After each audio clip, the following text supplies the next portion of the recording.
शुरू किया था 5 ईयर प्लान्स इन इंडिया, उसी का आज हम सेकंड पार्ट पढ़ने जा रहे हैं। पिछले पार्ट में हमने प्लानिंग का मतलब, इकोनॉमिक प्लानिंग का मतलब, उसकी थोड़ी सी ब्रीफ हिस्ट्री हमने देखी। साथ में हमने देखा कि इकोनॉमिक प्लानिंग कितने तरह की होती है, डायरेक्टिव इकोनॉमिक प्लानिंग और कॉम्प्रिहेंसिव इकोनॉमिक प्लानिंग। उसके बाद हमने देखा कि इकोनॉमीज कितने टाइप की हैं, तीनों टाइप की इकोनॉमीज के बारे में हमने पढ़ा। देन हमने उसके अंदर पढ़ा था कि लॉन्ग टर्म गोल्स और शॉर्ट टर्म गोल्स क्या होते हैं। आज हम उन्हीं टॉपिक्स को आगे बढ़ते हुए, उन्हीं टॉपिक्स से आगे बढ़ते हुए आज हम शुरुआत करेंगे कि जो भारत के अंदर जो इकोनॉमिक प्लानिंग करी गई वो किस तरीके से करी गई, उसके फीचर्स क्या थे। सबसे पहले आपको ये बात जानना ज़रूरी है कि भारत के अंदर जो इकोनॉमिक पॉलिसीज़ को पढ़ा जाता है वो दो तरीके से पढ़ा जाता है। एक पढ़ा जाता है प्री 1991 और दूसरा पढ़ा जाता है पोस्ट 1991 पीरियड से। यानी 1991 तक एक इकोनॉमिक पॉलिसी की तरह पढ़ा जाता है और 1991 से बाद यानी आज के टाइम की जो इकोनॉमिक पॉलिसी है उसको दूसरे में पढ़ा जाता है।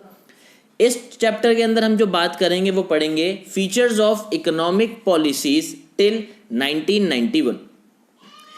इंडियन इकोनॉमिक पॉलिसीज जो थी 1991 तक, उनका सबसे पहला जो फीचर था that was heavy reliance on public sector.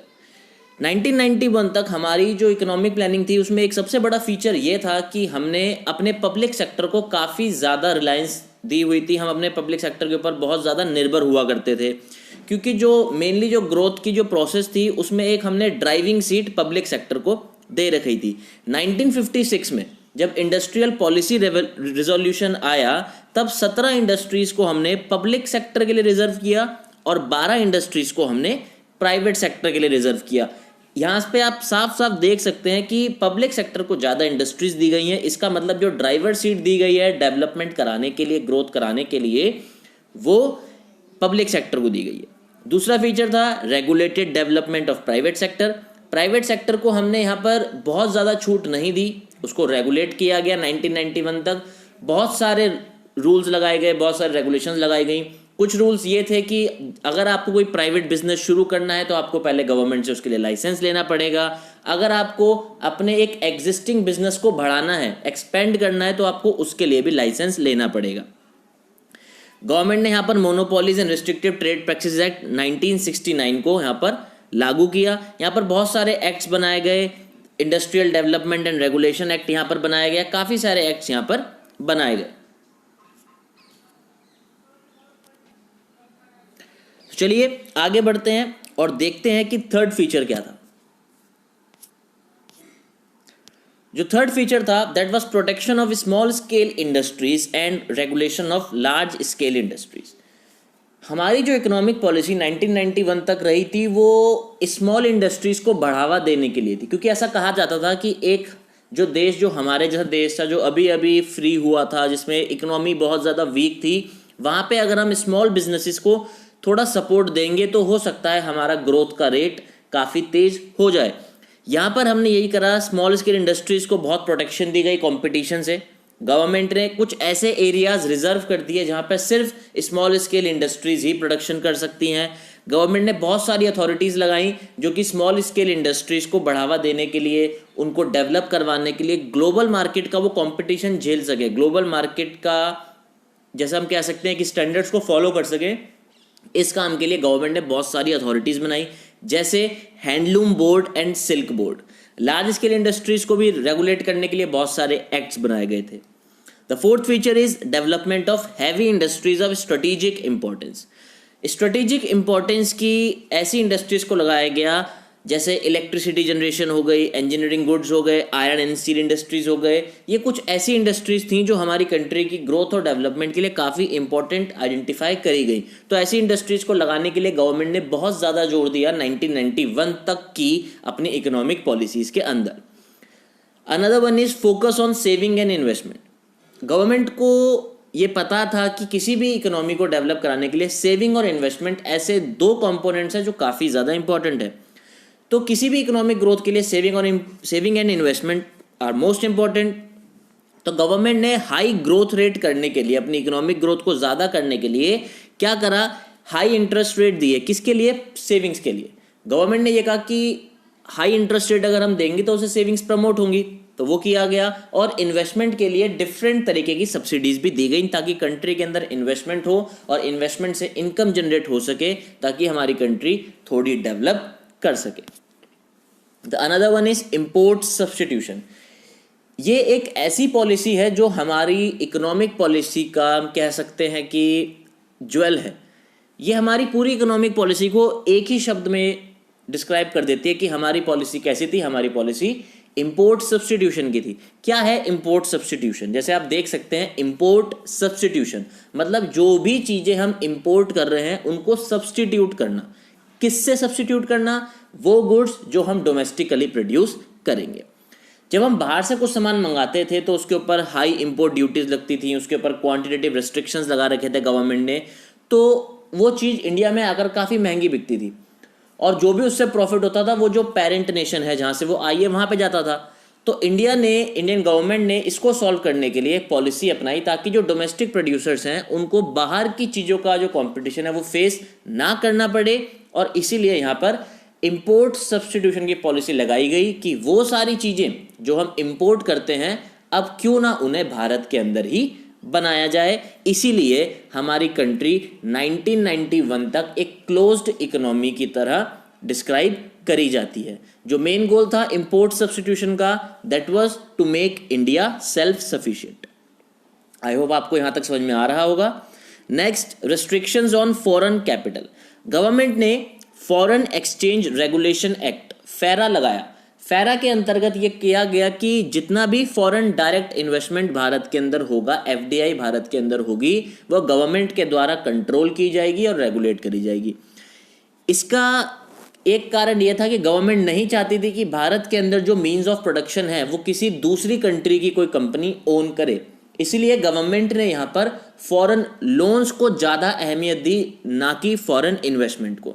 Government ने लोन्स को लेना प्रेफरेबल समझा और इन्वेस्टमेंट को उन्होंने फिलहाल थोड़े टाइम के लिए बंद रखा ताकि जो डोमेस्टिक इकोनॉमी के ऊपर जो कंट्रोल है वो फॉरेन इन्वेस्टर्स के हाथ में ना चला जाए। जैसा कि 1965 में हमने देखा कि जब यूएसए ने फूड ग्रेन्स के चलते हमें क्या करा, थ्रेट करा था कि वो फूड ग्रेन की सप्लाई बंद कर देंगे, तो इसी डर के कारण हमने अपनी इकोनॉमी को फॉरेन डायरेक्ट इन्वेस्टमेंट के हाथ में नहीं दिया।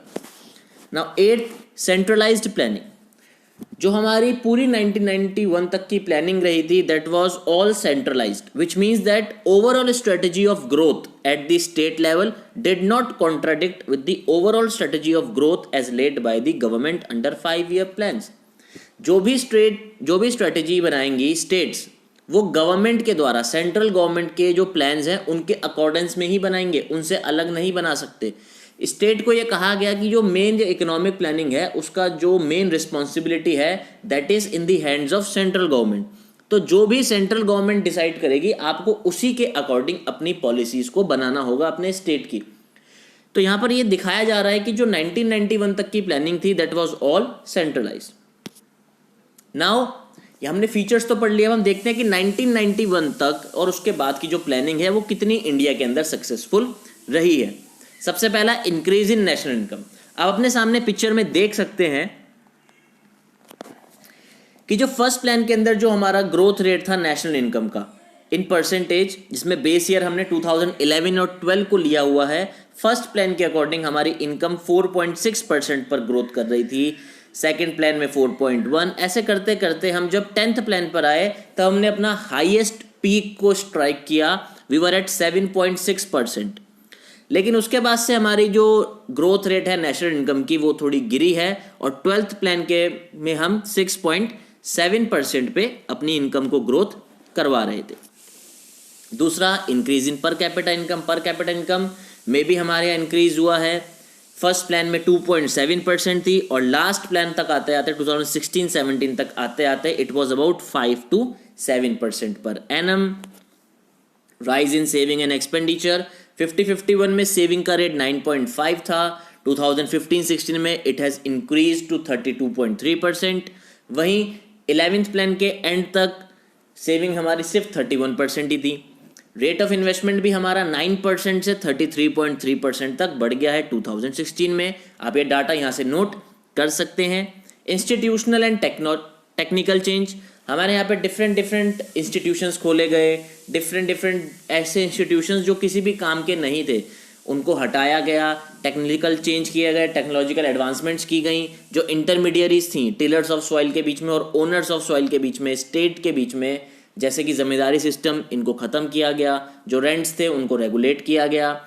न्यू टेक्नोलॉजी भारत के अंदर लाई गई, HYV सीड्स लाए गए। लैंड होल्डिंग्स का जो डिस्ट्रीब्यूशन था उसको ठीक किया गया। फार्मर्स को नई मशीन्स से इंट्रोड्यूस कराया गया, थ्रेशर्स, हार्वेस्टर, ट्रैक्टर्स, ये सारी चीज़ें यहाँ पर करी गई। और क्या सक्सेस मिली हमें? हमारी इंडस्ट्री काफ़ी ग्रो करी, काफ़ी डाइवर्सिफाई हुई। ग्रो मतलब हमारी इंडस्ट्रीज काफ़ी बड़ी, और डाइवर्सिफिकेशन का मतलब है कि हम डिफरेंट डिफरेंट एरियाज तक अपनी इंडस्ट्रीज को फैलाया। जो डिफरेंट डिफरेंट टाइप्स की इंडस्ट्रीज होती है वो हमारे भारत में लगनी शुरू हुई। प्लानिंग पीरियड के अंदर 7% पर एनम के हिसाब से हमारा इंडस्ट्रियल प्रोडक्शन थी। 11th प्लान में वो 7.2% तक पहुंची। इंडिया का मेन जो यहाँ पर एम था that was to achieve self sufficiency in consumer goods. Consumer goods के अंदर हमें क्या करना था? अपने आप को सेल्फ सफिशिएंट बनाना था, ताकि वो गुड्स जो डेली बेसिस के गुड्स हैं, नीड्स हैं लोगों की, जनता की, वो बाहर से ना इंपोर्ट करके अपने देश में ही बनाई जाए। इकोनॉमिक इंफ्रास्ट्रक्चर भी हमारे यहाँ काफ़ी सुधरा। ट्रांसपोर्टेशन, कम्युनिकेशन, बैंकिंग एट्सेट्रा काफ़ी ज़्यादा अच्छे हुए। यही हमारे इकोनॉमिक इंफ्रास्ट्रक्चर के मेन एलिमेंट्स हैं। इसके साथ साथ सोशल इंफ्रास्ट्रक्चर, जैसे स्कूल्स हो गया, एजुकेशन का इंफ्रास्ट्रक्चर हो गया और हेल्थ इंफ्रास्ट्रक्चर हो गया, इसको भी काफ़ी बढ़ाया गया। भारतीय रेलवे आज दुनिया के बहुत बड़े रेलवे नेटवर्क्स में से एक है। हमारी जो पावर जनरेशन कैपेसिटी थी वो 2300 मेगावाट, 2300 मेगावाट थी 1950-51 में, लेकिन 2017 में दैट इज़ 3,30,861 मेगावाट्स। ये बहुत ही ज़्यादा बड़ी है। आप देख सकते हैं नंबर्स में कितना डिफरेंस है। IT सेक्टर है इंडिया का, वो भी आज एक ग्लोबल प्लेयर है इंटरनेशनल मार्केट में। आज भारत की IT मार्केट को बहुत अच्छी मार्केट माना जाता है। भारत को आज हम कॉल सेंटर का हब भी बोलते हैं। दुनिया की ऐसी कोई भी कंपनी नहीं होगी जिसका कॉल सेंटर आपको भारत में देखने को नहीं मिलेगा। सोशल इंफ्रास्ट्रक्चर के बारे में हम बात कर चुके हैं कि एजुकेशन और हेल्थ फैसिलिटीज़ भी भारत में पहले के मुताबिक काफ़ी अच्छी हुई हैं। जितना भी हमारा गोल रहा था उतना अचीव नहीं हुआ है, लेकिन फिर भी we have come a long way, हम बहुत अच्छे आ गए हैं। जैसे डेथ रेट बहुत कम हो गया है, पहले 6.4% पर 1000 हो चुका है अब, जो कि पहले 27 पर 1000 था। जो एवरेज लाइफ एक्सपेक्टेंसी थी पहले बहुत ही कम थी, बहुत कम, 32 ईयर्स, लेकिन आज वो 68.5 के ऊपर भी पहुंच चुकी है। जो number of school going children थे, मतलब कि जो बच्चे स्कूल्स में जाकर पढ़ते थे, पहले यही बहुत बड़ी प्रॉब्लम थी कि माँ बाप अपने बच्चों को स्कूल नहीं भेजते थे, लेकिन आज वो काफ़ी ज़्यादा बढ़ गया है। 1951 के अगर हम डाटा के हिसाब से बात करें तो आज 3 गुना ज़्यादा बच्चे स्कूल जाते हैं और 5 गुना ज़्यादा बच्चे कॉलेज जाते हैं। अगला जो सक्सेस का पॉइंट है हमारा that is employment. Employment rate बहुत कम हुआ है हमारी कंट्री में। 8.3% था 2004-2005 में, जो कि अब 5.6% है 11-12 में। जो 12th 5 ईयर प्लान गवर्नमेंट के द्वारा लाया गया था उसमें यह टारगेट रखा गया था कि 50 मिलियन एम्प्लॉयमेंट अपॉर्चुनिटीज़ भारत के अंदर क्रिएट करी जाएंगी। रही बात इंटरनेशनल ट्रेड की, तो इंटरनेशनल ट्रेड में आप सब लोग जानते हैं कि आज के टाइम की अगर हम बात करें कि तो भारत इंटरनेशनल एरेना में एक बहुत बड़ा प्लेयर बनकर सामने आया है। Thanks to our present government कि इंटरनेशनल रिलेशंस काफ़ी ज़्यादा बेहतर किए हैं। सबसे ज़्यादा बेहतर यही प्रेजेंट गवर्नमेंट जो है, NDA की जो गवर्नमेंट है, इसमें काफ़ी ज़्यादा बेहतर हुए हैं। 1948 में जो इंडिया के पास फॉरेन ट्रेड जो थी, फॉरेन एक्सचेंज था या जितनी भी ट्रेड करी जाती थी, दैट वाज ओनली 792 करोड़। हम सिर्फ 792 करोड़ की ही ट्रेड करते थे, जो कि बहुत कम है। लेकिन 2016-17 में जो हमारी ट्रेड थी that was about 40,31,719 crore. Almost 40 lakh crore की हम यहाँ पर ट्रेड कर रहे हैं। हमने फर्स्ट चैप्टर के अंदर पढ़ा था कि ब्रिटेन ने हमें एक्सपोर्टर ऑफ रॉ मटेरियल बना दिया था। सिर्फ हम प्राइमरी गुड्स एक्सपोर्ट करते थे, फिनिश गुड्स इंपोर्ट करते थे। ये चीज़ क्या हो गई, इंडिया ने पलट दी। अब इंडिया फाइनल गुड्स भी एक्सपोर्ट करता है, that is a good thing. हम लोग आज इंजीनियरिंग गुड्स भी एक्सपोर्ट कर रहे हैं और हम लोग भारत जो है वर्ल्ड में टॉप 10 इंडस्ट्रियल नेशंस के अंदर भी आने लगा है, that is a such a good thing. So now the last topic of this chapter that is failures. हमने काफ़ी कुछ पढ़ा, हमने देखा कि फीचर्स क्या आते हैं, सक्सेस कहाँ कहाँ मिली है, लेकिन जैसे मैंने पहले भी बोला है कि जो टारगेट्स हमने रखे थे वो टारगेट्स हमने कभी भी अचीव नहीं किए, तो यही हमारे फेलियर्स थे। सबसे पहला क्या है, एब्जेक्ट पॉवर्टी। जो हमारी मेन प्लानिंग थी उसका जो सबसे बड़ा motive that was GDP growth, full employment. ये क्या है कि यही मोटिव्स हैं, सोशल डिस्ट्रीब्यूशन, इक्वल डिस्ट्रीब्यूशन। ये मोटिव्स कहीं ना कहीं ये बता रहे हैं कि हमें अपनी कंट्री के अंदर गरीबी को कम करना है, लेकिन ऐसा कुछ भी नहीं हुआ। आज के टाइम पे भी इंडिया की 22% पॉपुलेशन पॉवर्टी लाइन के नीचे रह रही है, और जो कि वर्ल्ड के एब्सोल्युटली पुअर्स का 50% है। That is a big amount, that is a big drastic number. ये बहुत खराब नंबर है। दूसरा, high rate of inflation. Inflation का रेट भारत में काफ़ी हाई रहा है। हम इन्फ्लेशन को कंट्रोल करने में बिल्कुल फेल हुए हैं। रियल इनकम जो है लोगों की कम होती जा रही है। इन्फ्लेशन का मतलब अगर आप लोगों को जानना है तो आप उसको बहुत ही सिंपल भाषा में महंगाई समझ सकते हैं, या rise in general price level. यही होता है। तो इसकी वजह से क्या होता है, लोगों की इनकम तो बढ़ती है, लेकिन उसके अकॉर्डिंग प्राइसेस में भी काफ़ी ज़्यादा क्या हो रहा है, इंक्रीज हो रहा है। तो जो उनके हाथ में जो रियल इनकम आती है वो डिक्रीज ही हो रही है, वो बढ़ नहीं रही है। हैव्स यानी रिच, हैव्स नॉट यानी पुअर, इनके बीच का गैप भी बढ़ता जा रहा है। सिर्फ ये बात फैक्ट आपको ध्यान रखने का है, सिर्फ फर्स्ट प्लान ही ऐसा था जहां पर प्राइस लेवल कम हुआ था, यानी इन्फ्लेशन कम हुई थी, वरना उसके बाद से इन्फ्लेशन हमेशा बढ़ती ही जा रही है। तीसरा जहां हम फेलियर हुए हैं दैट इज अनएम्प्लॉयमेंट। हमने एम्प्लॉयमेंट अपॉर्चुनिटीज़ बहुत ज़्यादा क्रिएट करी है, नो डाउट बहुत क्रिएट करी हैं, लेकिन फिर भी हमने अनएम्प्लॉयमेंट की प्रॉब्लम को इतना ज़्यादा ख़त्म नहीं कर पाए हैं। अगर अनएम्प्लॉयमेंट पर्सनस के बारे में बात करें, from 53 lakh to 2 crore then 2 more than 4 crore. 53 lakh से हम लोग 4 करोड़ तक आ चुके हैं फर्स्ट प्लान से 7th प्लान में। फर्स्ट प्लान में हम लोग 53 लाख पे थे, और 11th प्लान के एंड होते होते 4 करोड़ लोग भारत में अनएम्प्लॉयड हो गए हैं। इनएडिक्वेट इंफ्रास्ट्रक्चर एक और फेलियर है।